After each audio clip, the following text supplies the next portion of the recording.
Ladies and gentlemen, welcome to the Court-Martail Podcast. Introducing your host for this evening first.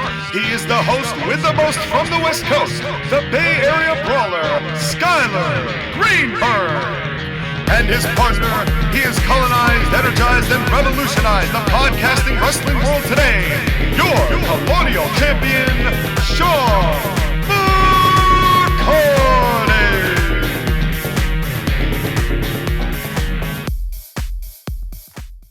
And welcome, ladies and gentlemen, boys and girls, to a very seductively enticing edition of the Court-Martail Podcast. That's right, episode 69. But we're not going to be making any childish jokes here, at least not this early into this podcast. We'll see where we're at, about half an hour, 45 minutes in. But I cannot possibly make childish jokes alone.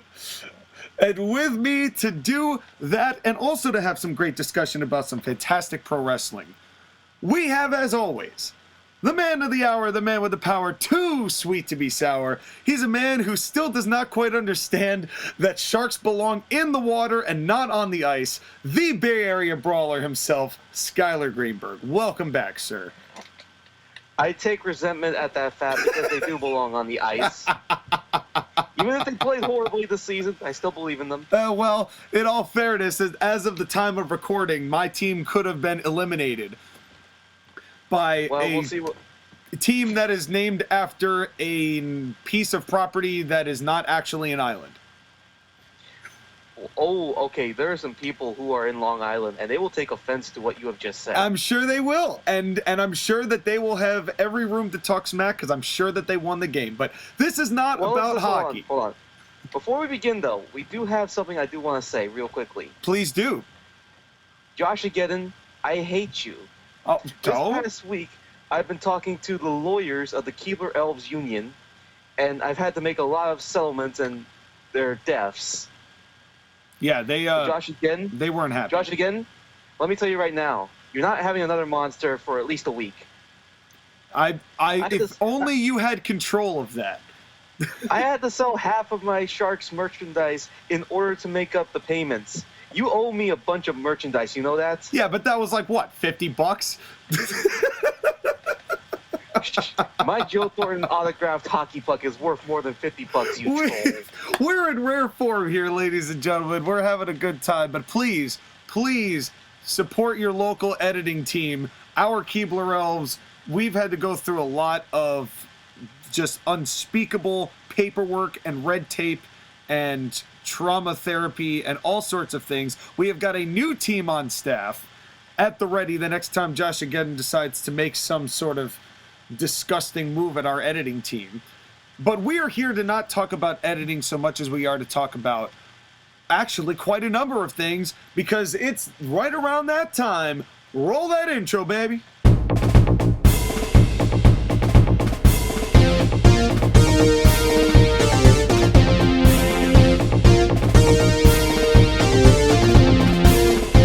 Coming straight to you from the Golden Gate Garage, this is the Wrestle News with Skylar Green.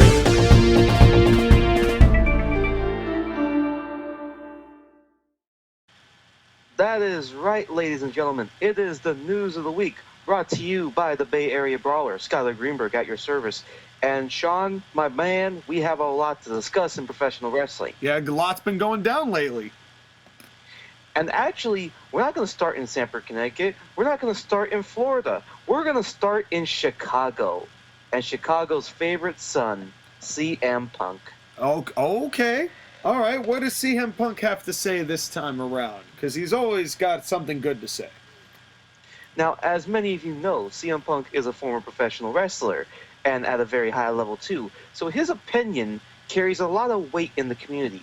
And recently, his words on Twitter got a lot of attention. Let me read the following quote to you.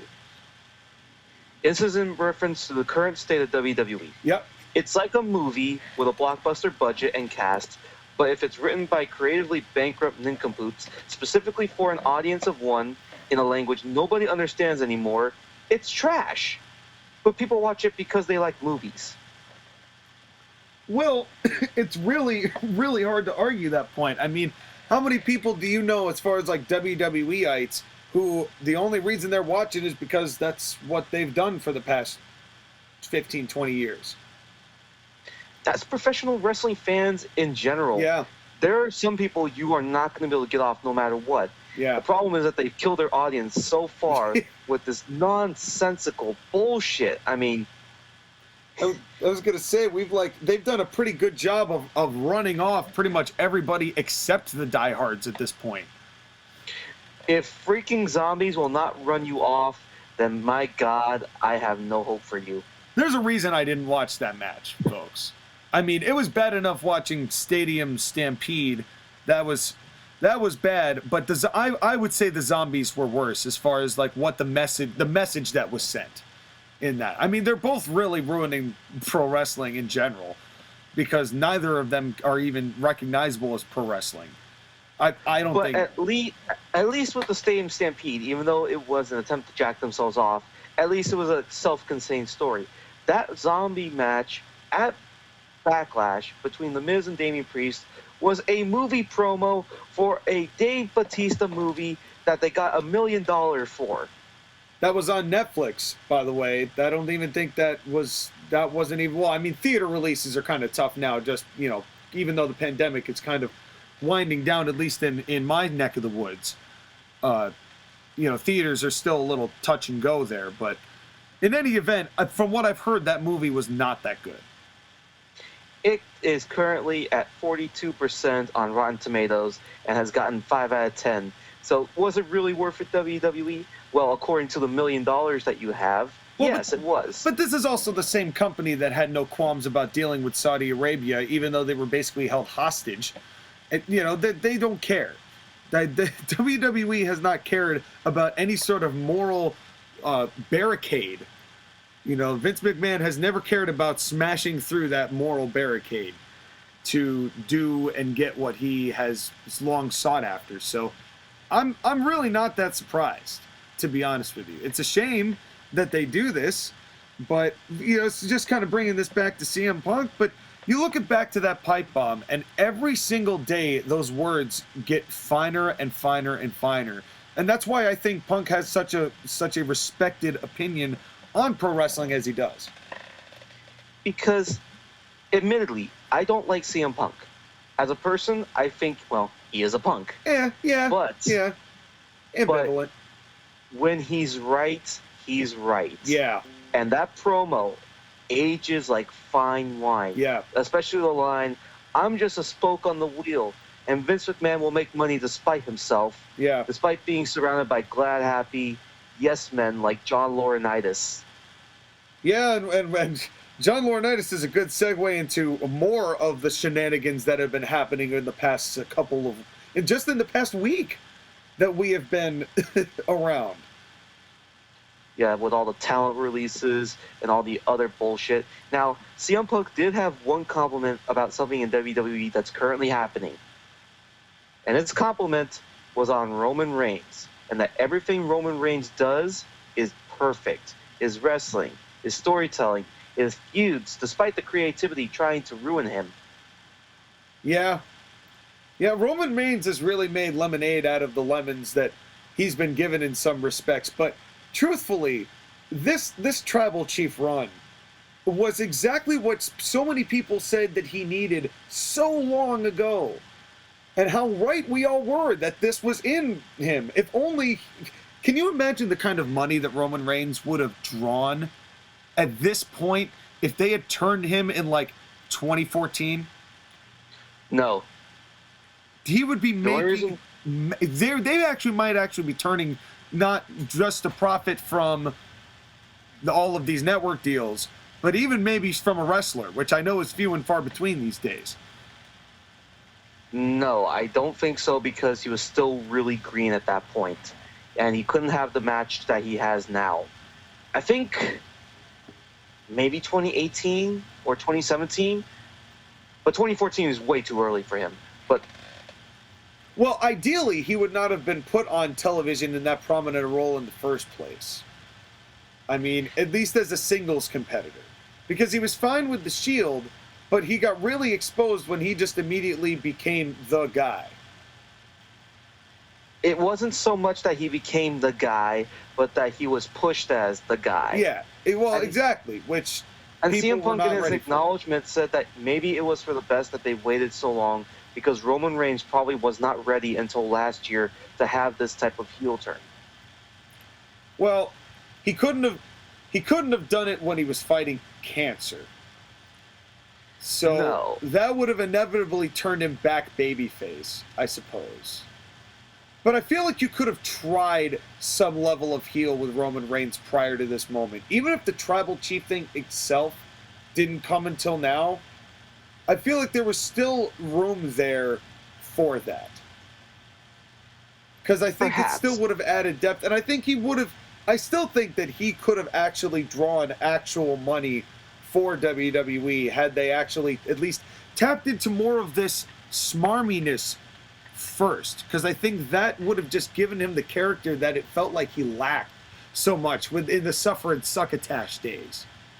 You know what I mean? It's like there was this potential was in him, and they could have brought some of this personality out in him earlier than this. Even if this still culminated with this Tribal Chief moment that he's killing right now. But then the circumstances surrounding the Usos and the other members of the Shield, it would have been interesting, but I don't know if the timing would have been right. The big thing about professional wrestling is the timing. You have to hit it at just the right mark It's and true. just That the is right true. beat. Who knows what would have happened?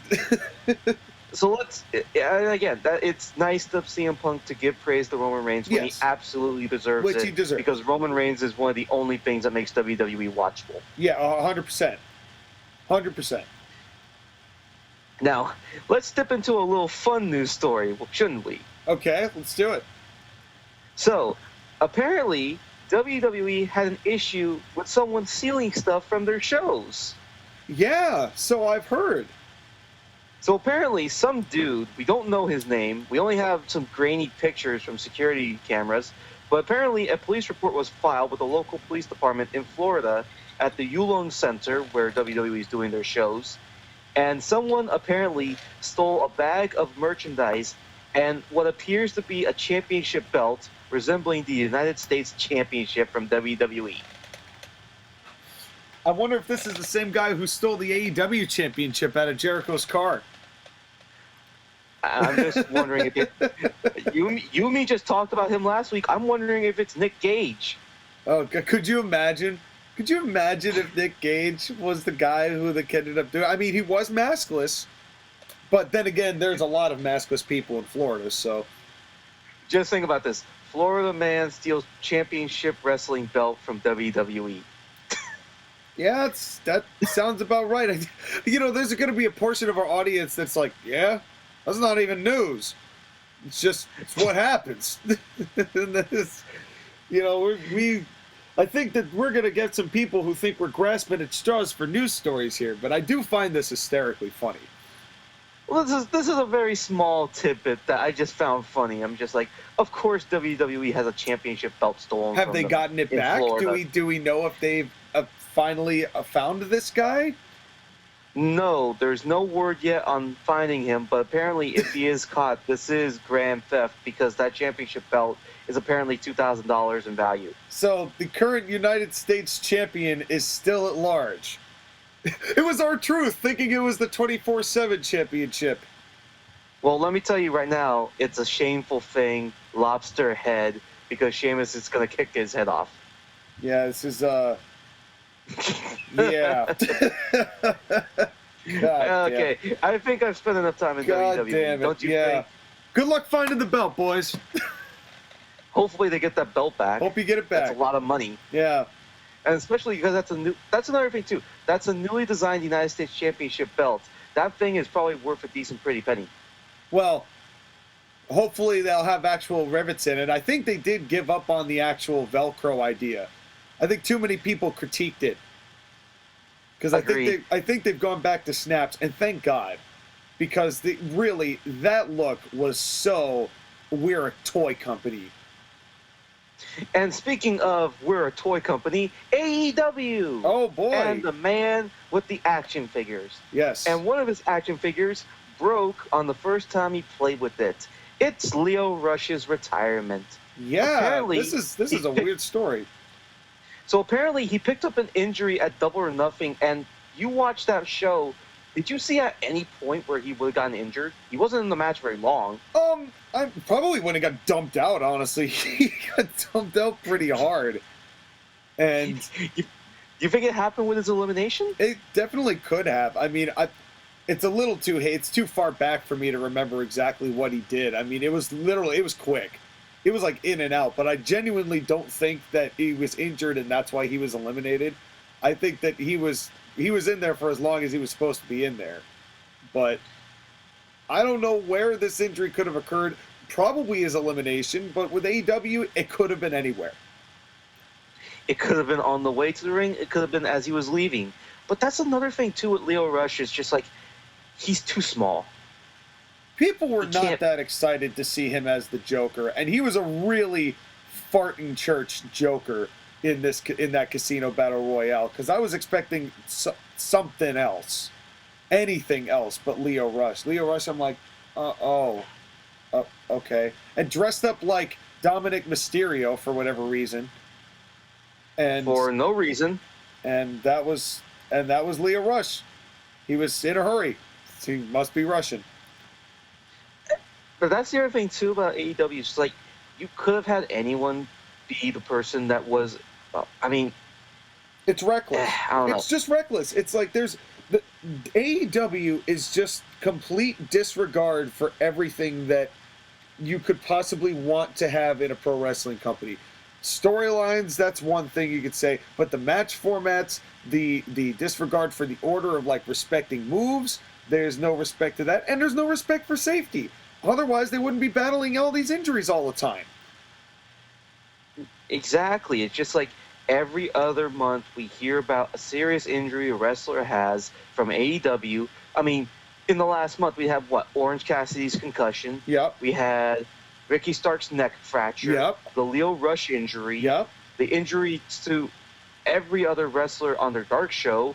I mean, we still talk about Britt Baker's leg. Yeah. I think Moxley got a stiff one the other day, and they were doing that. And they tried to sell that as an injury caused by the Young Bucks. But right. Ray Phoenix got injured. Phoenix is he hurt. Can't compete. Yep. It's just, that's the difficulty with having a bunch of, I hate to say the word amateurs, but that's kind of what it is. But it's an amateur Bush League company. And part of that is not having professionals who are professional in the way that they engage and being safe when they do all these moves, let alone the style of matches they work, but just there's no respect for safety. And that's why, I mean, it sucks that Lio Rush got hurt and has to retire now once he finishes his Japan dates. But at the same time, are you surprised, Sky? No, because Lio Rush is really small, even for the wrestlers, what counts as a wrestler nowadays. Yeah. He has no meat on his bones. And, I mean, it's sad. He's only 26, and this could be something that he carries for the rest of his life, and I feel bad for him. But, honestly, 30 years ago, he wouldn't even be in a wrestling ring. And, and the other thing about that, too, you're totally right, Sky, but the other thing about that, too, is you remember this is the guy who took a suplex off the ladder into a bunch of tables and then got right back up and no-sold it and kept going. Every bump counts, and you take too many too fast, you're not going to have a long career. And that's what a lot of these people do not seem to grasp about this high-flying style, particularly with AEW's format. With all the amateurs and casino worker bullshit, indie level workers, is just really, really bad. But let's talk about an actual professional wrestler who has joined that company from WWE to AEW, Andrade El Idolo. I like Cien Almas better, but I know he can't have that. I like Cien Almas better too, but that's trademarked by WWE, so what are you going to do? I guess you're going to be Andrade Idol, because I imagine that's what that means. Now, here's the thing. If AEW was run by competent people, who knew what they were doing and actually cared about the wrestlers that they were hiring and the storylines they were making, this would be so exciting because Andrade would finally get a chance to shine. Yeah, and it wasn't even that good of a debut either. They just kind of brought him, walked out, and then was with Vicky, gave a little... Oh, he gave an okay promo, and then that was it. No. That's the thing. The promo was Vicky Guerrero goes out to the ring, yells at the people to get out of the ring, says that she has an announcement in that really screechy voice that I hate so much. And not because it's good healing, it's just screeching. And then here comes Andrade with a good promo, but not anything spectacular. Yeah. Now, do you hear about some of his contract negotiations with AEW? I have not. So, apparently, and this is something that's going to be giving me hope, Andrade wanted full creative decision over his character and the ability to veto losses to wrestlers. Interesting. Now, he got some of the creative ability. He doesn't have full creative ability, but he has some of it. But he was not given the ability to say no to losing. But I find that interesting that Andrade already kind of knows what he's getting into with AEW. Of course. And wants to pick and choose what he's going to do. Yeah, I'm sure that there's going to be a lot of things where Andrade's going to be like, that doesn't work for me, brother. And and I wouldn't blame him a bit for it, to be dead honest. I mean, I would not blame him. Because given the way that some of these finishes go down, I mean, Tony Khan is not a finish guy. If there's one thing that I've learned is that Tony Khan does not execute good finishes. If he's even the ones coming up with them, which I'm not even sure he is. But well, Tony Khan is the head booker. He's acknowledged that he's the head booker. But what you've noticed is that he copies moments in professional wrestling history that he's seen, but he doesn't know the story. He doesn't know the history. So when he does it, he just does it to do it. He doesn't do it just to create stories that are engaging. Yeah. He's just copying something he's seen. Yeah, he may have watched a lot of Mid-South, but I guess he didn't understand like all the good points and concepts on it because he's doing the gimmicks, but he's not actually like you said, he's not getting the layers. But you know, that's what you expect from a booker like that. But it's interesting, Sky, that a guy like, how is Andrade not going to just get lost in the shuffle on this program? I don't know. And this is the sad part, is that think about the guys that AEW has signed. Big Show, Mark Henry, Yep. Christian, Sting. Matt Hardy, Sting. Andrade is the youngest of all those guys at 31. He still has the prime of his career. But I'm worried that he's going to get lost in the shuffle because of this. Well, and the other danger, too, is like, you know, because they've got people like Lance Archer, but they've also taken people like Miro. But is there a danger at some point of, you know, let's say that you do put Andrade in a situation where he's competing for the TNT Championship and he faces Miro.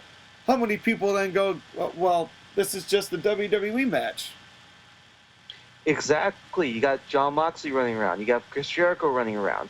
You have all these former WWE guys that are now in AEW. It feels like the second coming of TNA all over again, except the difference is that AEW does not have the X Division early days or any of the talent that are original TNA talent that are actually really good, like Beer Money or AJ Styles. Yeah, because they chose Joey Janela instead.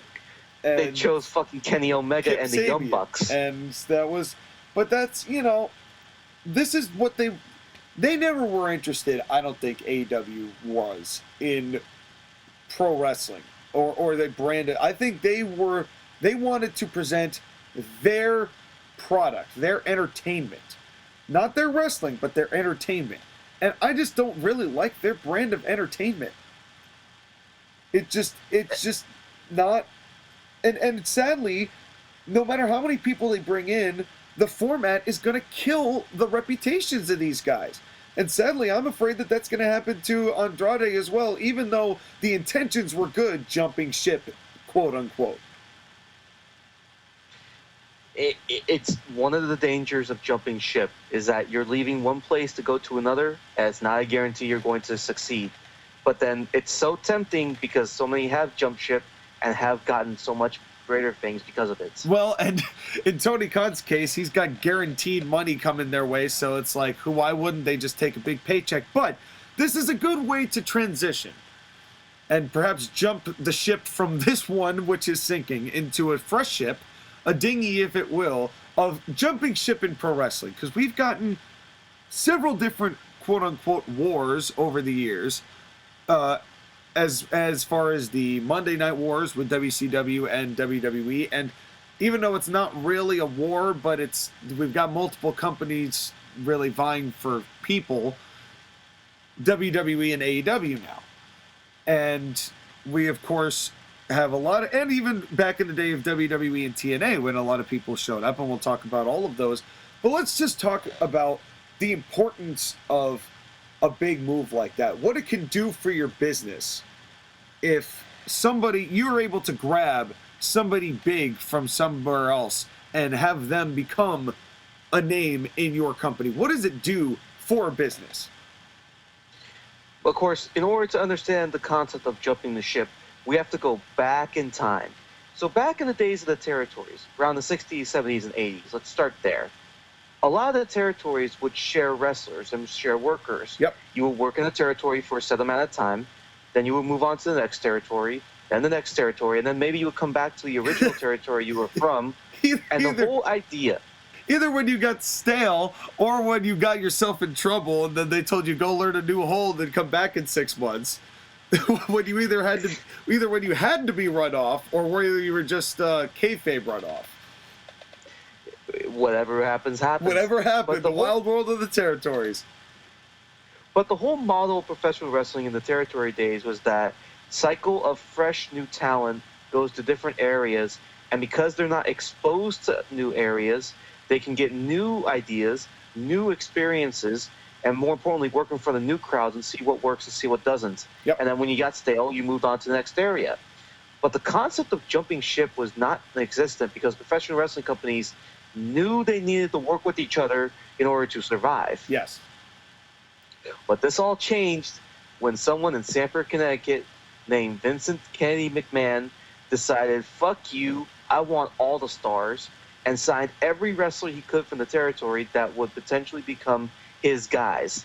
This includes, but not limited to, Macho Man Randy Savage, Ricky the Steamboat Dragon, Mr. Perfect, Ricky Hulk the Hogan. Steamboat Dragon. Yep. Continue. What? You mean Ricky the Dragon Steamboat, sir? I call him Ricky the Steamboat Dragon. Okay. Shut up. Shut up. Continue. Why don't you take over from this? Continue. No. You take this next part.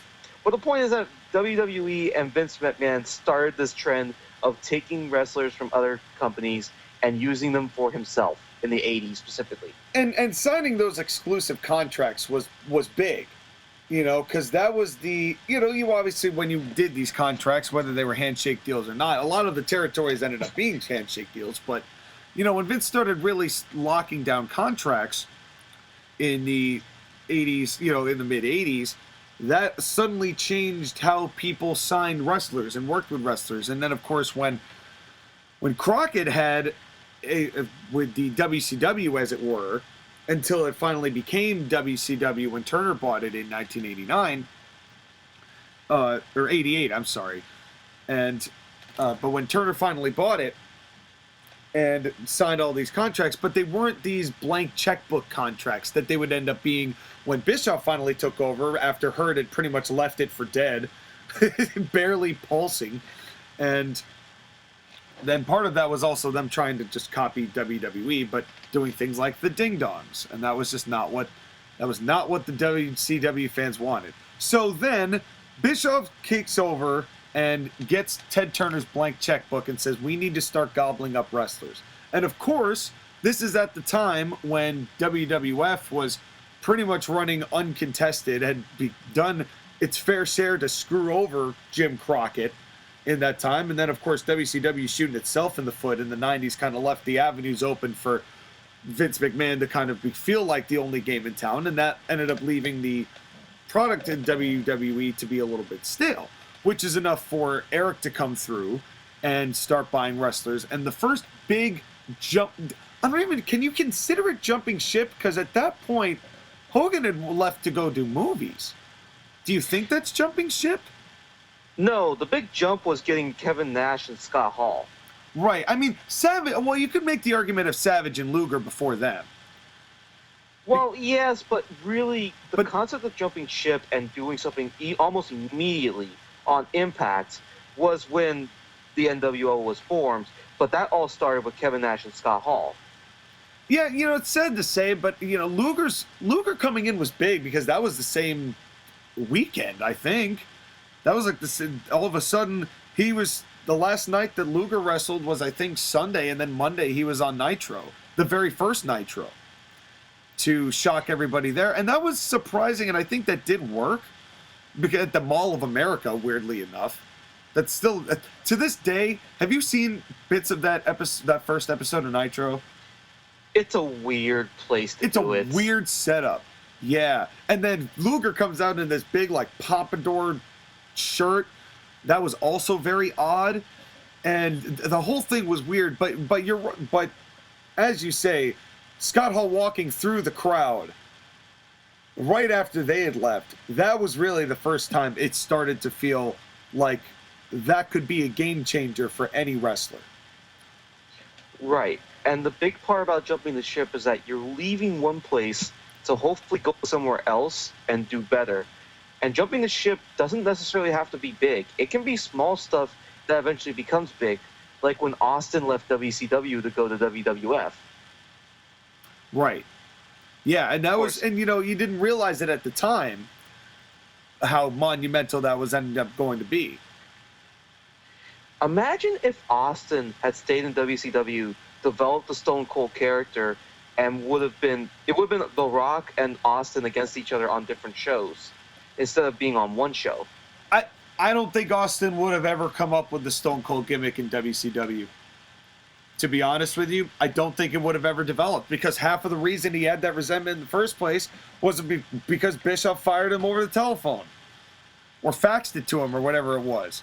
And no, where does Vince McMahon get his ideas for firing people? Eric Bischoff. Well, Eric may have taken a few pages, but Vince wrote the book. You know, for what it's worth. You know, Eric might have scribbled down a few notes from there. And also, for those of you Eric Bischoff fans out there, if there are such, you should see if you can find the old video of Eric Bischoff trying to sell a broomstick to Vince McMahon. Good tape. Good tape. It's a great comedic little piece. But that's the other thing too, is that there's an allure of jumping the ship, especially with the big names, like when Macho Man left WWF to go to WCW in the 90s. Big money. And that was the main motivation was an open pocketbook. Pretty much fewer dates and a huge amount of guaranteed money, and that's why Nash left and that's why Hall left. And that's inevitably when Vince said, I can't fulfill your 20-year contract. We'll talk on that another day.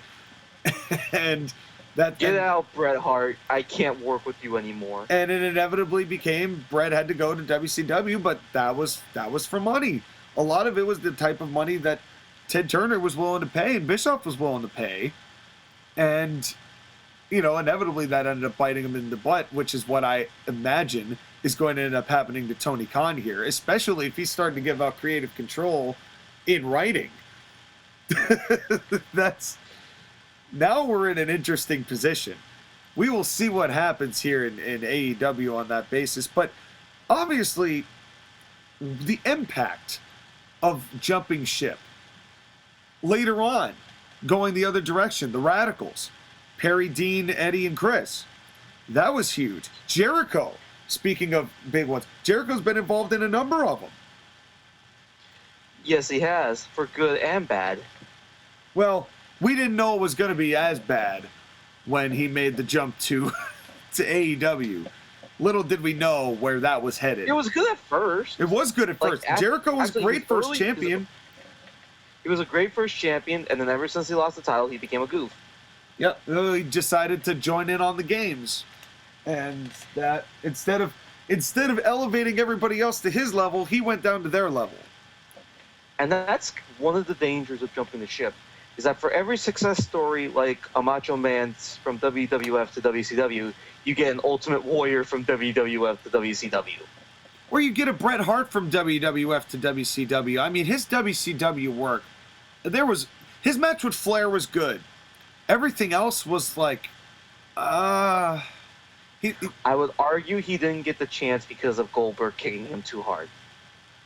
I would argue he had plenty of time in the year and a half that he was there. I think it was just ineptitude from the front office. Why would you debut him as a referee? Not even a referee, a special guest enforcer. Why would you do that?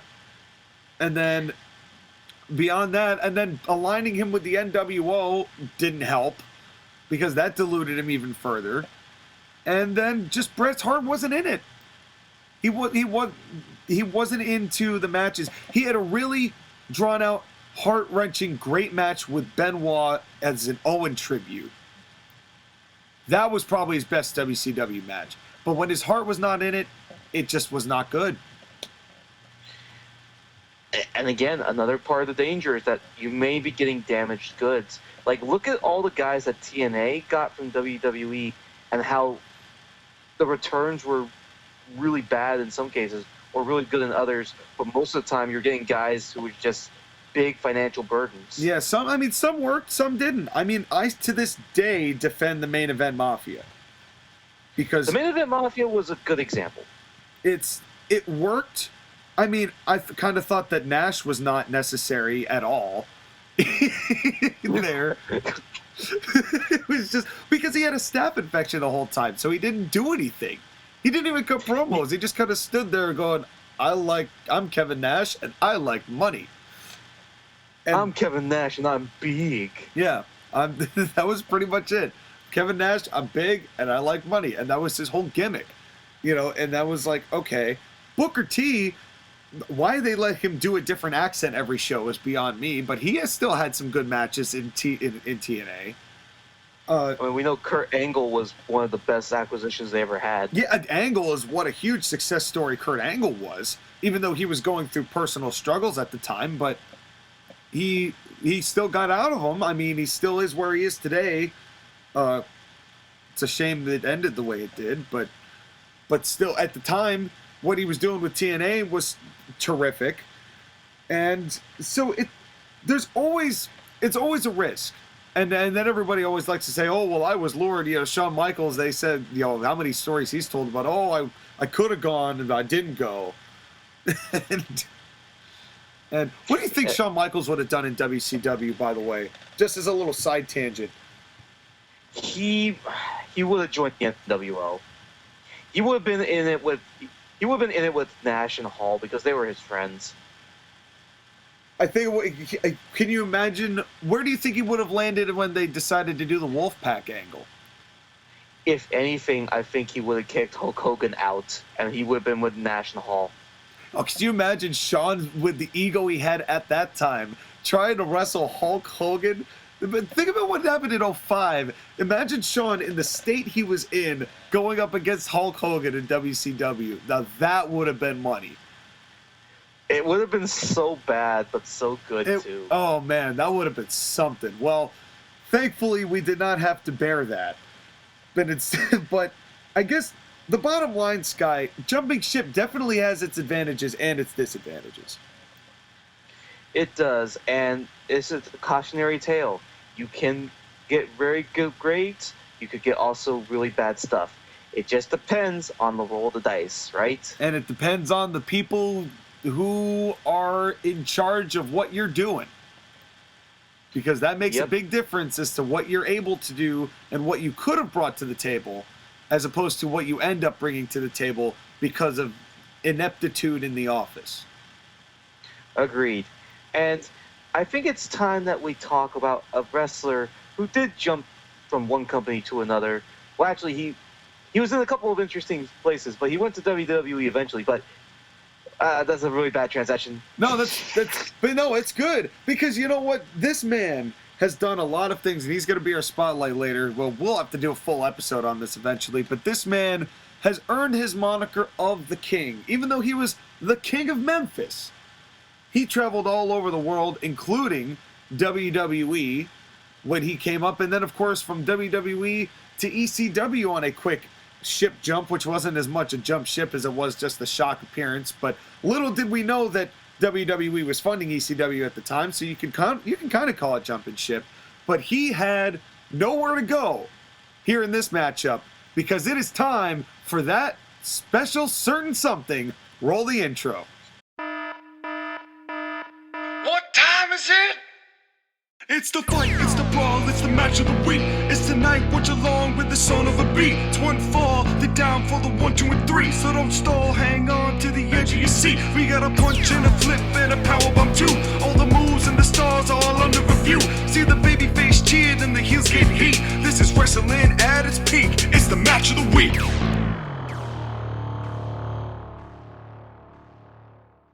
That's right, folks. We have got a barn burner today. It was 31 minutes of a video, even though the match only went 18, but you had to sit through to the end. You had to sit through to the end because it was all valuable.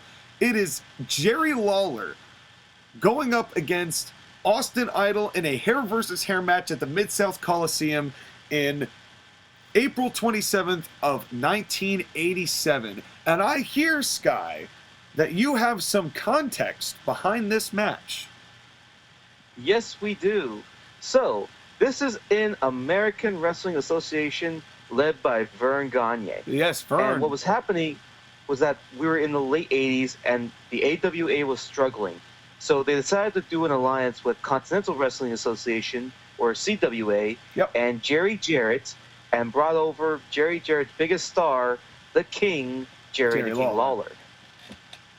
Now, what happened was that Jerry the King Lawler attempted to become the AWA World Champion against Nick Botwinkle, but Tommy Rich, Austin Idol, and Paul E. Dangerously interfered because they had an issue with Jerry Lawler coming in, and they wanted to prove that they were superior to Jerry the King Lawler. And they had several matches and promos and stuff leading up to this cage match, hair versus hair. I do have to correct you real quickly, because it is actually not, and you can see it on the card. There is a, I'm going to throw up a graphic that we found on Twitter, and I will credit the proper Twitter man for this, but it is a photo of the match card here in 1987 between these two and what's going on there, and it's actually written on the docket, and Lance Russell says it a couple times. Paulie's name was Paul Dangerly instead of Dangerously. But this was his rookie year, so little did we know that was how he started out. I didn't know that. Not only rookie year, but 3 months into his career as a manager at age 22. Yeah, he broke in wicked early. I think Jim was, Cornette that is, was 21 when he broke in, and actually when he actually legitimately broke in Mid-South in 83, I think it was, in November with the Midnight, and he was only 21 years old, and you hear some of the promos he was cutting then, and Paulie was the same way. Paulie always had the gift of gab, and it's amazing how many people came out of this sphere of influence that Jerry Jarrett had, as far as, even he had a touch in Paulie's career too. Who would have thought? But it's so weird seeing a young Paul Heyman. Yeah, it's weird seeing Paul Heyman in a shape that doesn't resemble a large aquatic mammal. Okay, you are too mean to Paulie. No, I love Paulie. Anyway. I love Paulie. And hey, I got plans for Paulie, which is a good segue to remind you all that next week, ACPW NWL episode 12. It's coming up. Stay tuned for that. Anyway, go back to what you were saying, Scott. The aftermath of the Melee in Montreal and NWL's next show, Survival Games. That's right. We got a lot going on that show. And this match, what did you think of this match, Sky? This was definitely an old school cage match. You can tell that there was a clear babyface, a clear heel, and they kept it simple. Yeah. Yeah, it really was. I thought that, with any of these matches, I knew from the bat, this is Jerry Lawler and Austin Idol. They're definitely going to milk a lot of this for time.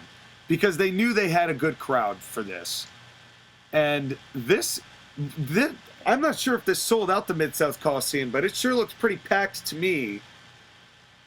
I believe the official attendance was 8,433. That's not bad. That's not bad, especially because Continental was like on its last legs at this point, and Memphis was kind of taking a knee and running out the clock at this point, and the AWA was only a year or two, what was that? I think a year or two from selling to Vince, I believe it was, or Vince just purchased the assets to the AWA out of spite for whatever reason. Yeah, just Vern Gagne was getting towards the end of it. He just didn't have the creative juices flowing anymore, and the talent was starting to get a little bit weaker. But this match was interesting to say the least. What's interesting about this is, like, this match was really, really well executed between these two. I thought Austin Idol oversold just a fraction. Oversold. He was making Dolph Ziggler look normal. Yeah, it was a little bit of over the top. I mean, and if there's anyone you want to oversell, it is the heel, because you want the babyface to sell like death, and you want a heel to sell like he's getting the big thwomping that he deserves. However, some of those sells from Austin Idol were just a wee bit over the top. That is very true. Although you can see why he's such a detestable heel.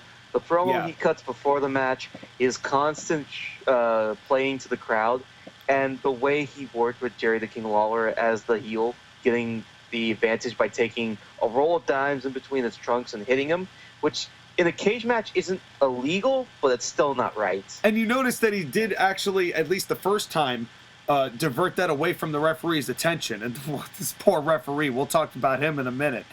And I feel bad for Calhoun, and because he got so much. I know, but in any event, what I loved about Austin Idol here was that Austin spent the entire first 6 or 7 minutes just running away from Jerry Lawler. Every time he moved, he was getting away from Jerry. And Jerry just kept cutting him off at the pass or getting behind him and just turning him around. It was brilliant. And I've come to understand, this match made me realize something, Sky. In my opinion, Jerry Lawler might be my favorite wrestling punch of all time. I can see where Roman Reigns gets his punches, because he kind of has the same type of punch that Jerry the King Lawler has. Yeah, There's a wind up, but it's not cartoonish. It just it's good work punches. They look solid, but they don't look like they hurt too bad. No, they look like they're devastating, but they're actually not. But what amazes me about Jerry is he has this uncanny ability to understand his positioning, so that every single punch gets a pop. That's amazing. It's like, who else can you name who got a pop for pretty much every strike they got, even at the best of times? We also have to remember that at this point, Jerry the King Lawler has had a long career. He's built up experience and training. He knows the exact timing to throw his punches. Plus, he worked with these crowds. So these people loved him. Yeah. And they were cheering every little thing he was doing. Yeah, every single movement got a pop, and that was amazing to me. It's like, for those of you who only know Jerry the King Lawler for his commentary in WWE, I beg you to go back and watch some of his old matches. There is a completely different person doing this kind of stuff than it is making his crappy jokes on WWE commentary. And this is a great example of that. And that's kind of disappointing, because his WWE run, lack of seriousness, has made it so that he's a joke, and we don't remember him for the actual great worker that he is. Yeah, because this is next level stuff. This is so visceral, but there's so many layers to each single movement that he makes. And Austin Idol, my big critique of Austin Idol, I thought he was a great heel. He was squirrely. He sold big when he needed to sell big, but I do not like the baseball windup with every single punch that he throws. I think the first or second time it was cool, and then afterwards it's just like, okay, you're doing it a bit much. It feels like that's the only punch he knew how to throw. Yeah. Which it's a good punch the first time you see it, but after a while, it's just like, okay, can you throw another type of punch? Yeah, and really, just the windup was a little too much. It's like, that's why you only saw Piper do it like once or twice in a match with a windup that big. You know, it was that kind of thing. I don't know. I just thought that Austin Idol was fine. I thought he was great. I'm not knocking Austin as it was, but it was just one of those things that was glaring to me, that it was a little bit, like you said, it was a little cartoonish. And I don't. It was also a bit repetitive. He could have varied it up and thrown different types of punches to make more of a varied attack, like Jerry the King Lawler did. Because Jerry, he did overhand, he did underhand, he did at your face, he did it to your side. He did different types of attacks in different areas. Yeah. He was changing it up. And the good thing is that does still kind of fit the narrative of Austin Idol can't beat Jerry Lawler, because Jerry Lawler is better than Austin Idol without having to cheat in some sort of fashion, so he gets to pack dimes. Austin got juice almost immediately in this match. The juice happened very quick. Which, by the way, very little use of the cage, which is actually nice, because when they did use the cage, it meant something. Yeah, I loved that. I actually loved that the cage was like a minimal part of it. And the fact that there was actually rules in this matchup, a la the foot on the ropes, which they did with both people, which I also liked. And I mentioned this in the live stream as well, when Austin went to cover Jerry to do that move where Jerry was going to get his foot on the ropes. Part of what made Jerry able to get over to the ropes was the way that Austin Idol covered Jerry, so that really worked well as to also getting that somewhat lucky break, as well as having that ring awareness. That was really heads up by both of them. And also, people, if you're a professional wrestler, watch the way Jerry the King Lawler does his pinfalls. He actually looks like he's pinning him and trying to win a match. So did Austin Idol. Austin Idol had a pin on Jerry Lawler that was, I mean, beautiful. I mean, I nearly lost it. It was like a tear came to my eye at how beautiful it was. It was. And think about how ridiculous these statements are. I know. We're talking about basic covers. We're two smarks talking about basic covers. How is it that people do not understand this in pro wrestling today? Because I know it's taught. No one studies it. Yeah. No one actually cares about going back and watching old wrestling and seeing how it's done and how it should be done. Yeah. And they're not listening to the veterans of the business who are trying to teach it to them. Yeah. This is and it's kind of sad that we here as smarks have to come to that realization that, but the truth is this match was absolutely, it was 18 minutes, and I like the fact that Paulie didn't really get involved until the very end, but then the powder shot. Which, well, that's what I was about to get to. Is like, first we get the big pile driver onto the referee, which was excessive, and then we get the powder, and then we get the referee. There's no referee, and thank God at least this referee sold this pile driver like death, as it should be, because it was the thing that's paralyzed people in the past. But I have a major criticism of this match. And what was that criticism? Gratuitous use of the pile driver. Too much. How many pile drivers do you think they should have used? Wait, well they had, okay, so there was 4 total, right? They had the one to the referee, they had the one to Idol, they had the 2 to Jerry. I think you probably could have gotten away with 3. You could have gotten away with. I would rather have Austin I would rather Jerry not have taken the pile driver and gotten just a 2-on-1 assault by Tommy Rich when he came out from under the ring and shocked everybody, myself included, because I did not see that coming at all. He came out from under the ring like a cat, so quick. Yeah, I was like, holy crap! I'm like, where the hell did he come from in that weird periwinkle blue sweater? That I don't understand the logic behind that, but still, I mean, it was. Well, I mean, it's supposed to get heat. Yeah, I suppose, and you need a sweater to keep warm when you're getting heat. But because he has to look like a douche. Yeah, while he's it was beating up Jerry the King Lawler. But see, that's why I think, like, if you're going to use the chair on him, right? And you know what you should have done? Get away with 3, use a pile driver onto the chair, make it feel like it means more of a hit to Jerry's head, then you can go for the cover and get that win. I thought 4 was too many. I thought it devalued the pile driver a little bit. And the only person who really sold it majorly was, Jerry did because he took 2 of them, but the referee. The referee sold it the longest. Austin Idol popped up from it way earlier than I thought he should have for what was supposed to be the match ender to end all matches. I thought it was too much pile driver. It felt like they could have gotten away with just 3 or 2 at the most. Yeah, that was my only critique of this. The finish was fine. I like Tommy Rich coming in, getting the heat, them doing something gnarly to get add the layer on. I personally think that a pile driver onto the chair, which I'm sure a lot of these people had not seen before because that wasn't really done a whole lot, but that would have gotten just as much heat. This still got heat. Don't get me wrong. It's not like they didn't accomplish what they were trying to accomplish. They 100% did. This is just me picking nits. It felt like you could have saved it.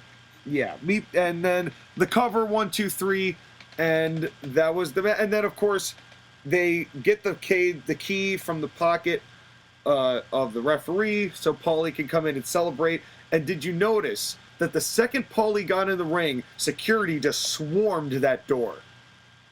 Because the thing about it is that these fans didn't want to see Jerry lose. And he was having his head shaved, and they were getting so much heat on him. And when they were leaving, they started to get out as fast as they could. Yeah. Because the fans were so pissed they were going to beat them up. This apparently almost caused a riot at the Mid-South Coliseum. Yeah, you see those last couple of seconds on this video, which, by the way, folks, if you have not watched this match, the link is in the description. Watch to the end. Do not skip. Watch to the very last second, because it is crucial to understanding what was going on in this moment. Not only that, by the way, also apparently one fan even tried to jump the cage and go inside and help out, and Paul dangerously stopped them by jumping up on the cage. Yes, he did. That was big, and I remember seeing that. I was like, oh, who's this coming up? But it was just some guy climbing the cage to try and help, and that was the attitude at the time. Because people love Jerry. And another thing, before we get to this shaving part, because this hair shaving, just to kind of quickly talk about it, took forever. I felt like they were milking it way too long. It just took forever. They could have done a little bit faster. But they also kept the heat on, and that was also part of it. I think they were also stewing the people. They were reading the people, and they were saying, well, let's keep this going. And that was why they got more heat on. And every time they started to feel it dilute, you could see Tommy Rich would give another stiff kick to Jerry. What I thought was really nice, too, is that they used the chain to kind of, do the choke Jerry out as he's getting his head shaved, and Jerry sold that like a champ. Oh, yeah. Jerry the King Lawler was basically dead the entire time that they were shaving his head. And apparently, according to some fan accounts, had the cage not been there, they would have rushed that ring and started beating up the heels. Oh, without a doubt. And maybe that's the reason why they had the steel cage, was to make sure that no one got in, no one got out. Yeah. The people they were worried about were not the wrestlers, but the fans. Yeah. Well, at first people, I think when the bell rang, and there was just, it wasn't really a murmur, but it was definitely like a lull. Like you couldn't really tell what the read of the crowd was. And then as soon as you saw Paulie get into the ring and then people finally realized what just happened, then the boos came in, they threw the trash, they took all of Jerry's hair. I think that's what took so long. And if you look at the picture, Jerry the King Lawler was shaved bald. Yep, which was the point, which is what they went to do. And just a little note on Jerry here. I would take Jerry's Hulk up over Hulk Hogan's Hulk up any day of the week. Where he takes that one punch and just stiffens up like, oh, you just woke me up. You done did it now. And then just the no selling, and then the turnaround. Oh, that was brilliant. That was just brilliant. Because it feels like Hulk Hogan, his was just cartoonish and ridiculous. Yeah. Jerry the King Lawler was realistic. One punch, and okay, that was an insult. I'm going to kick your ass now. Yeah, it was brilliant. I was jazzed up. I don't know. That's the kind of emotions I love in pro wrestling. There's moments like that where it was like, oh, you did it. You done did it now. I just love that. That's pro wrestling for me, is that kind of emotional invocation on the part of the fan. And I was definitely a fan of this match. I loved this. Every bit of this I loved. It did take a while to get there, but they did it. Yeah, it was a good match, and a lot of it has to go to Jerry the King Lawler, because he was the big star of Memphis, and he was the centerpiece of this whole thing. Yeah. Yo, without Jerry being a master craftsman at what he does, people should be asking Jerry Lawler how to do stuff. And it's incredible, man. It's incredible what Jerry was able to do in this match, and really what this probably did for Austin Idol going forward. And I'm pretty sure that, well, I mean, Austin Idol was a big heel, but this made him a nuclear heel. Yeah, this got some serious heat, and Tommy Rich was good at getting heat too, so that wasn't even a surprise. And I mean, Tommy Rich was kind of the secondary guy in this whole thing. He was the accomplice. He wasn't the main star. Right. You know, obviously Austin Idol was the main star, and they made that very apparent. But this really did. Not only did it accomplish everything they wanted it to accomplish, but this was just fun. I just had fun watching this match, and that is not something that can be said a whole lot about modern pro wrestling. Agreed. And this was the feud of the year with Tommy Rich versus Jerry Lawler and Paul Dangerously. This was the feud of the year, according to the Wrestling Observer. Well, back when Dave's opinion actually had weight and merit, yeah. But somebody who's always had credibility is the man himself, our spotlight, Jerry the King Lawler. Now, there's full disclaimer right now. There is way too much of Jerry Lawler's career to just talk about in the next 10 minutes or so. Jerry Lawler has had a career that has lasted so long, and there's so much stuff. Jerry Lawler has forgotten more than we'll ever know about the career of Jerry Lawler. And at some point, I would love, and I'm sure you would too, Sky, to actually do like an in-depth biographical dissection of Jerry Lawler's career, which includes Andy Kaufman and includes all of his time in Memphis and the blood feud with Terry Funk and his matches with Bockwinkel and his one-off thing with Flair and his career and then WWF and his commentary and, you know, everything that Jerry Lawler's done. There's too much to encapsulate just here in a spotlight. Right, like you have to mention Ric Flair. You have to mention Andy Kaufman. The feud with Jimmy Valiant. The feud with Paul Dangerously and Austin Idol. All his stuff in WWF, his time in ECW. It's all weird. It's a long career. It is. Like, this is one of the longest careers that we're trying to cover in 10, 15 minutes. Yeah, and so bear with us here because we're going to be glossing over a whole bunch of Jerry Lawler. But I do want to definitely crack that egg at some point and definitely slurp on the delicious yolks of the career that is Jerry Lawler. But do you know how he broke in? While working in Memphis, Tennessee as a disc jockey, or basically a DJ, his artistic ability got the attention of local wrestling promoter Audrey Griffin. Yes. And then the two made a deal in which Lawler would help promote his wrestling company in exchange for free wrestling training. And just think, he got his training because of disc jockeying. Yeah. Being a DJ helps, man. You never know. That's right. Being a DJ, pop that music. You do what you got to do. But it was actually the artist that got Jerry in, and then Jerry just obviously had a gift for it, you know, understood the business almost immediately. He worked for several years working, and his first big feud, if you think about this, is Jackie Fargo. Yeah, that's way back, and I have not seen that Jerry Lawler of wrestling the Fargo's Jerry Lawler. I've not gone back into his career that far. Well, that would have happened in 1974, and Jackie Fargo was his trainer and mentor. So it had to have been really cool to work with Jackie Fargo and be the NWA Southern Heavyweight Champion at a very early time of his career, when he was only, 24, 25? Yeah, well, the Fargos were just, speaking of master craftsmen, the Fargos really knew what pro wrestling was all about. Obviously, with their obvious success, pretty much notoriously at least around the continental United States. The Fargos were everywhere and worked well everywhere. And of course, the reputation that Jerry would eventually have, you know that having a guy like a Fargo behind you, you're going to be put into a position where you're going to know what you're talking about eventually. Right. And the other thing, too, that's interesting is that in 75, he ended up becoming a tag team guy. He worked with guys like Mr. Wrestling 2, Don Green, and Bob Orton Jr. That's Cowboy Bob. That's Cowboy Bob. Yep, that's Cowboy Bob Orton.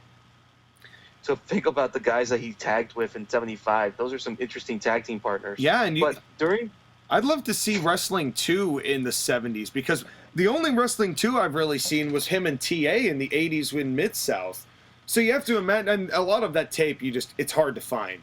A lot of that tape is hard to find or can't be found, or it wasn't filmed, which is another part altogether. But I would love to see if we could find some 70s Wrestling 2. But can you imagine learning from the learning tree that Jerry must have been under? Right, learning from guys like Jackie Fargo, learning from Mr. Wrestling 2 with Bob Orton Jr. or Cowboy Bob Orton, working with all these great wrestlers. And then he became so popular in Memphis, Tennessee. Like, he's the quintessential independent wrestler of the territory days, where he became the head of one territory, and everyone who stepped in that territory, if you wanted to be measured, you were measured against Jerry the King Lawler in Memphis, Tennessee. Yeah, I mean, really, when it comes to any Memphis wrestling, whether you're talking Nick Goulas or you're talking Jerry Jarrett, the heart of the matter is that I don't think Memphis would have survived anywhere near the way that it drew without Jerry the King Lawler. Right, Jerry was the reason Memphis wrestling was even a thing. Right, and that's the reason why Jerry Jarrett, when he broke away from Nick Goulas and formed the CWA, got Jerry the King Lawler, and they worked together to make the CWA the big wrestling territory of Memphis. And he was also its co-owner and top star. Think about that, an active guy owning a company as well as wrestling in it. Well, that wasn't really new for the territories. I mean, you got Brody's territory. There was a lot of Brody's territory. You got Sheik's territory.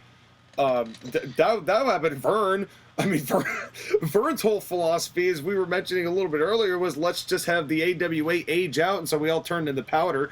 Vern was still doing Irish whips like in his mid-60s or whatever it was on AWA television until the very end.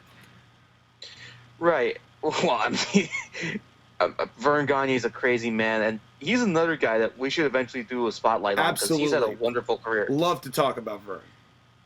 So after feuds with superstar Billy Graham and the Fabulous Freebirds, in '82 he begun his notorious feud with Andy Kaufman. Yes. Now, there is a moment here in between these things with Andy Kaufman. We'll obviously talk about Andy Kaufman a little more in detail, but there is a match that I love, which we should watch sometime, which is Memphis Wrestling on TV. It is one of the very few interactions of Jerry the King Lawler and Ric Flair.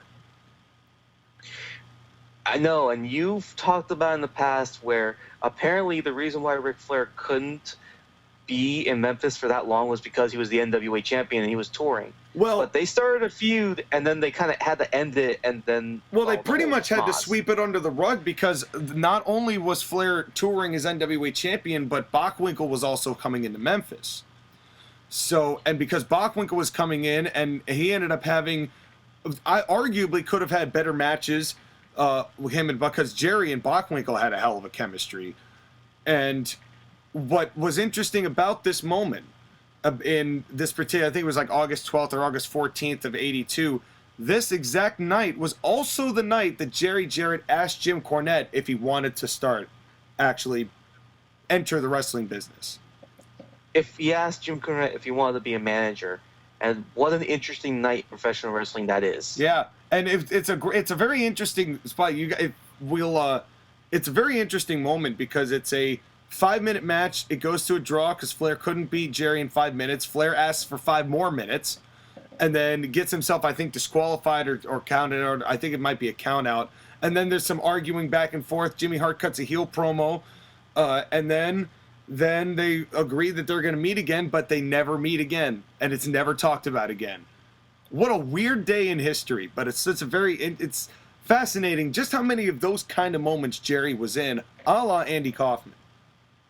True, but I think Andy Kaufman, who was the intergender champion of the world, back before Kenny Omega was hiring the Joshi Princess champion, and before he was wrestling 9-year-old girls. But anyways, that episode of Late Night with David Letterman, that probably was a big part in getting Jerry the King Lawler over. On a national scale, on a more national scale, agreed. I mean, he was already beloved in Memphis. Nothing was going to change that. But really, really started getting the love of wrestling fans pretty much everywhere come that moment. Right, and then he rules the 80s in Memphis. He has great feuds with Jimmy Valiant and Dutch Mantel. And then towards the Bockwinkel, of course. And then later on in the 90s, as we see, it starts struggling as the territories start dying out. Mm-hmm. He joins United States Wrestling Association, which was kind of a fusion of the AWA and CWA. Yep. And he was its head for a while, wrestling against guys like Jimmy Valiant, Kamala, Eddie Gilbert, and Jeff Jarrett. USWA is some interesting television. Vince McMahon is a heel on that television. By the way, did you know that Jerry Lawler won the USWA Unified World Championship 28 times from 89 until 97? I did not know that. Holy Christ. But that kind of goes to speak of how long Jerry has been wrestling and still wrestles for these days. We'll get to this a little bit later, but not so long as 2 years ago, he was a tag champion in a indie promotion up here. Yeah. Yeah. I'm He's dead 71. serious. He shouldn't be wrestling. Jerry Lawler and Keith Youngblood won the Northeast Wrestling Tag Team Championships from I forget who. And that was a thing that actually happened. And so weird. So, but that's the other thing too, by the way, though. That's the other thing too, though, is that Jerry the King Lawler, even though he was still a star, those 90s really showed how weak Memphis had become with the constant changing of the world title. Well, which is why he ended up having to make the change and join the WWE. And really, you think about the timing of Jerry Lawler coming to the WWF, because it's right in the thicket of the steroid trial. Vince doesn't know whether he's going to jail or not, and has secretly asked Jeff Jarrett if Vince goes to jail to run the WWF for him while he's in jail. And then Jerry Lawler comes along and starts this feud with Bret Hart. What do you think about the Bret Hart feud? I enjoyed it for the most part. I don't know if I loved the kiss my foot stipulation. It didn't do it for me. I think it kind of stank of like Vince McMahon likes bathroom humor kind of thing. Right. I think part of the problem is that the 90s was the early 90s was the creatively bankrupt time for WWF, and there was just so many bad ideas. Don't even mention the feud with Doink the Clown. Yeah, the Doinks and the Dinks. Yes, of course. That was, you know more about that than I do, Sky, with the way that the National Wrestling League got drafted when it first got started. I know, I was, don't talk about it. But I think, well, this part of his career, he retired, but he retired kind of non-gracefully. Well, semi-retired.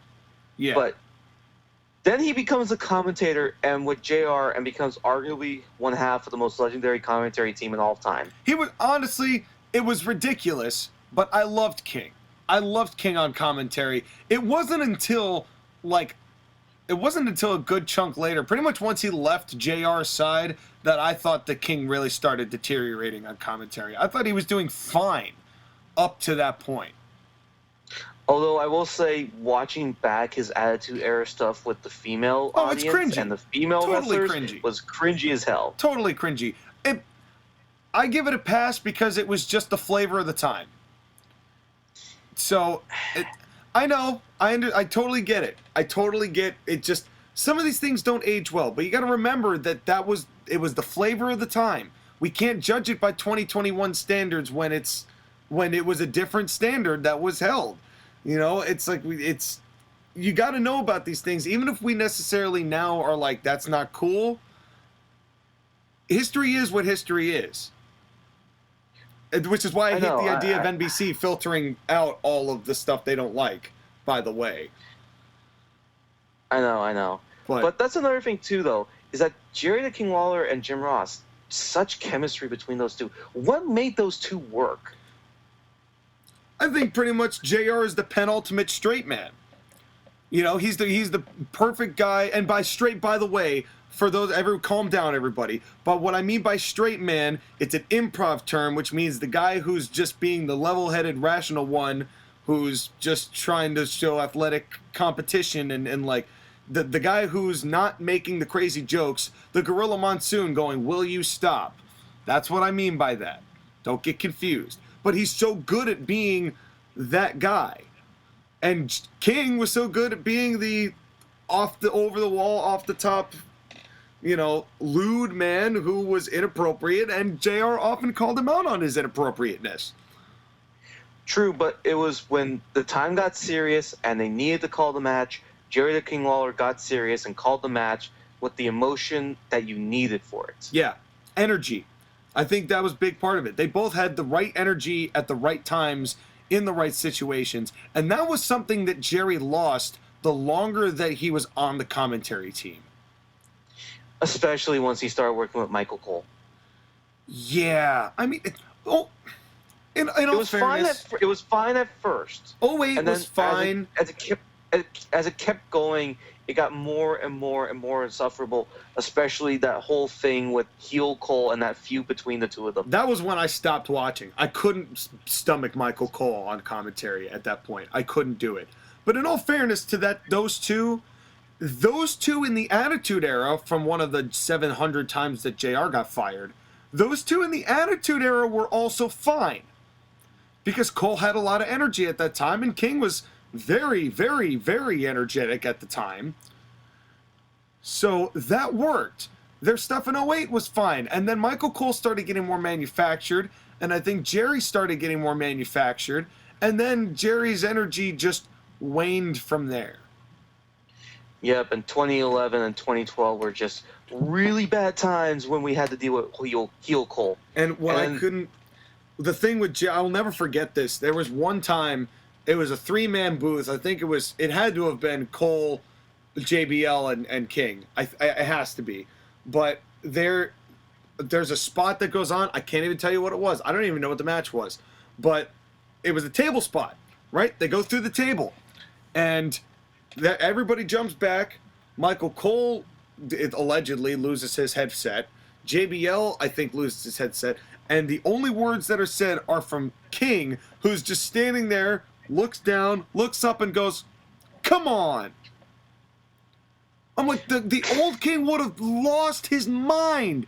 He just saw somebody just fall through a table in front of his freaking face, and that's all the King could come up with. I'm like, man, King has lost a lot when it comes to that. But in all fairness to King, he was getting older. And then, of course, the heart attack. On September 10th, 2012, in the Bell Center in Montreal, after a tag team match that he just wrestled with Randy Orton, Jerry the King Lawler collapses at the announce table. Yeah, and Cole, thank God, Cole knew something was up and immediately did the right thing and got Jerry the help that he needed. And part of me wishes they would have stopped the match. I know, but in all fairness, they did they did the best they could. I'll give them for the circumstances that was involved. Fine. I don't have that much of an issue with that. Mostly because Jerry survived. I probably would if he didn't. Plus it was the end of heel Cole, so. Yeah, which was like, thank God for that, y'all. Heel Cole was the worst. I couldn't watch. It was that bad. But I think that's also a thing too, is that when Jerry the King Lawler, he wrestled somewhat part-time in 2011, he was not in good shape. He was physically in a really bad state, and part of that is just because he's had such a long career. Well, and here's the crazy thing. It's like, Jerry obviously knows how to keep his body as far as doing as little as you have to in the ring, but still maximizing the impact of what each thing does. So, like, Jerry obviously knew how to protect his body in the ring to have such a long career, which, as we mentioned earlier, Lio Rush, perfect example of the contrary. Jerry knew how to protect himself. So, I think that Jerry inevitably was going to be able to do enough to keep the fans invested in what Jerry was doing, but we weren't going to be seeing any 5-star classics coming from Jerry the King Lawler at that stage in his career. He was not going to move at that kind of speed. Agreed. And the other thing, too, about Jerry the King Lawler, if you notice this, in every picture you see, he's not built. He doesn't have a physique. He doesn't have that look that will make you say, oh, he's so ripped and strong. He's not a bodybuilder. But when you see him, he's barrel-chested. He is strong. He's athletically built in that old tough guy strength. Yeah, And no, that's- he definitely does. It made him look like an everyman and not like this Greek god like Ric Flair was. Yeah, and that, I think that was also another appeal of King, but he still looked somewhat larger than life but it was an aura that he gave. It was a charisma that he had. And that's why, and you know, this is kind of a good segue into after this heart attack. It was 2013 when I saw him live wrestling again. And he took a back body drop. Dude, I was so scared. I was like, Jerry, dude, please, come on, man. You just got out of the hospital. Wait, hold on. He was wrestling for Northeast, correct? Yes. Who was he wrestling against? Matt Taven. Really? Matt Taven, yes. An early heel Matt Taven with long hair, and he was just just broken in. I think he was pretty. I don't know how long he'd been doing it at the time, but honestly, it was very protected. Jerry did not take many bumps. There was a lot of taunting. There was a lot of microphone work until Jerry snapped up and did his hits and did the fist and got the win. You know, again. So hold on. When did that match happen? WrestleFest, I 2012? want to say 21? Maybe WrestleFest 20. So what year was that? I want to say 2013, maybe 2014. I want to say Okay, so 2013 though. So the Matt Taven would have been working for 3 or 4 years, but that's pretty early. Yeah, that was still, but imagine how early it was for the heart attack. It was like, holy Christ, Jerry. I mean, it was nothing that actually got his heart, but of course it was referenced, you know, as by Matt Taven, as obviously it would, because everyone was uncomfortable. So it did get heat, and Jerry did have a good comeback, and I mean, it worked, again, because Jerry's a freaking genius. But man, that was like, I hated it, because it was like, I did not want to see Jerry the King Lawler die in front of me. Cause Well, think about this for a second, okay? Think about this. He defeated Big Cass at U.S. Championship Wrestling by disqualification May 8th, 2021. Yeah, this is still going on, folks. This career He's is 71 and he's still going wrestling. on. It's Okay, just think about this. ridiculous. Think about this. On September 26, 2020, he wrestles a 6-man match where he teams with the Rock and Roll Express to defeat Matt Rivera, Tommy Rich, and Doug Gilbert. Yeah, that happened. My God, Jerry the King Lawler, what a weird career. What a man. But what a long career, too. And he, like, who's going to stop wrestling first, him or Terry Funk? I think Terry Funk has already stopped wrestling. I think his health has not been too great of late, from what I've been hearing. From what I've heard, yeah, I agree too. But at the same time, I would not doubt the Funker to do another wrestling match. You know, I don't disagree with that. But I gotta say, I do have to say, beyond the shadow of a doubt, though, Jerry's career is legendary, and we have, like we said, we glossed over so much here just talking about this, and obviously we spent easily 20 minutes talking about this because Jerry's career is just so long and drawn out, and what a man and what a career. And long live Jerry the King Lawler. Truly a king among wrestling greats. And may his royalty live on in infamy. Yes, he always will. There will always be a legacy of Jerry the King Lawler. Truly one of the greats in American wrestling. But for now, we will have to see what goes on in American wrestling next week. And we may have to book a little bit of it ourselves. Because next week, you know what it is, Sky.